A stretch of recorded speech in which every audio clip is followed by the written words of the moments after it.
প্রশ্ন করছি নীলাদ্রিদা, আমি বুঝতে চাইছি এই পুরসভাটা কলকাতা হোক কিংবা তৃণমূল পরিচালিত অন্যান্য পুরসভাগুলো যেখান থেকে দলে দলে কাউন্সিলররা রিজাইন করছে, এগুলো ডিসেম্বর জানুয়ারি পর্যন্ত চলবে, চলার মতো মানে সেই স্পেসটা পাবে, সেই ক্ষমতাটা পাবে, নাকি তার আগেই ভেঙে পড়বে, নাকি অলরেডি ভেঙে পড়েছে যে শুধু সময়ের অপেক্ষা?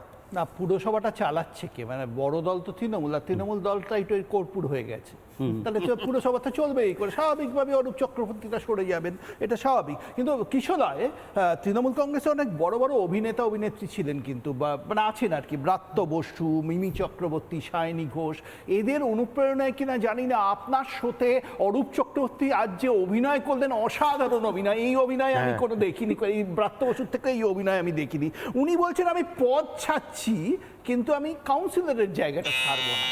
এইটা কি মানে ধরি মাছ না ছুঁই পানি টাইপের? আমি নীলাদ্রিদা অ্যাড করি, উনি বলেছেন যে আমি মানুষকে, আমি যারা আমায় ভোট দিয়েছে তাদেরকে জিজ্ঞাসা করব, তারা যদি চান যে আমি ছেড়ে দিই মানে আমি একটা ছেড়ে ভোট দেব। করবে, জিজ্ঞাসা করবে ওয়ার্ডের মানুষকে জিজ্ঞেস করবে মানে ওয়ার্ডে কজন ভোটার, 40,000 50,000 ভোটার অন্তত আছে নিশ্চয়ই, তাদের প্রত্যেককে, আচ্ছা অত নেই, 30,000 20,000 10,000, আমি ভুয়ো ভোটার ধরে বলছি সজলদা, মানে ভুয়ো ভোটার তো অ্যাড করতে হবে না, মানে উনি এমনি এমনি যেতেননি। তো যাই হোক, অরূপ চক্রবর্তীর একটা সুবিধে আছে, এবার ওনাকে টিকিট দেয়নি ওনার দল, সুতরাং উনি হয়তো সম্ভবত একটা কৌশল, এটা কৌশল হতে পারে যে দেখো যাদের তুমি টিকিট দিলে দিদি তারা কিন্তু পারফর্ম করতে পারলো না, তোমার এই অরূপ আছে এখনো, ওই ইশারার অপেক্ষায় উনি আছেন। যদি ইশারা না পান, ইশারা না পাওয়ার সম্ভাবনাই বেশি, কারণ দলটাই থাকছে না, তো তখন উনি চেঞ্জ করবে। আর দ্বিতীয়ত হয়তো একটা মেসেজ, সজলদাকে দেখলে একটা মেসেজ পাঠালেন, দরজাটা খুলে দিলেই আমি আছি, কবে খুলবে দরজা, আমরা বসে আছি, আমি কিন্তু ভালো তৃণমূল, খারাপ তৃণমূল নয়,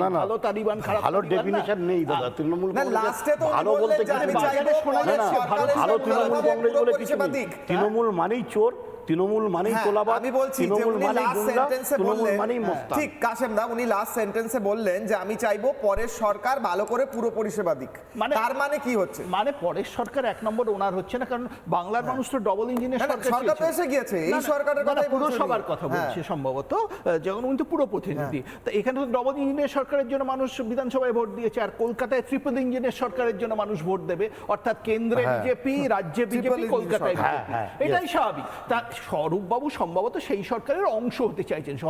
আজকে আজ সজলদার কাছে একটা মেসেজ পাঠালেন, আমি আছি, দরজা খুললে আমার একটু জায়গাটা রেখো। আমি সজলদাকে একটু পরে জিজ্ঞেস করব ওই জায়গাটা পাওয়া যাবে কিনা, এটা ব্রেকিং নিউজ। আমি দরজার গেটকিপারও নয়, হ্যাঁ আমি দরজার মালিকও নয়, আমি পাপোসও হতে পারবো না, আমি দরজার দ্বার। নানা ধরনের কন্টেন্ট দেখার জন্য লাইক করুন, শেয়ার করুন আমাদের ফেসবুক পেজ, সাবস্ক্রাইব করুন আমাদের ইউটিউব চ্যানেল, পাশাপাশি অন্যান্য ব্রেকিং নিউজের জন্য অবশ্যই চোখ রাখুন রিপাবলিক বাংলায়।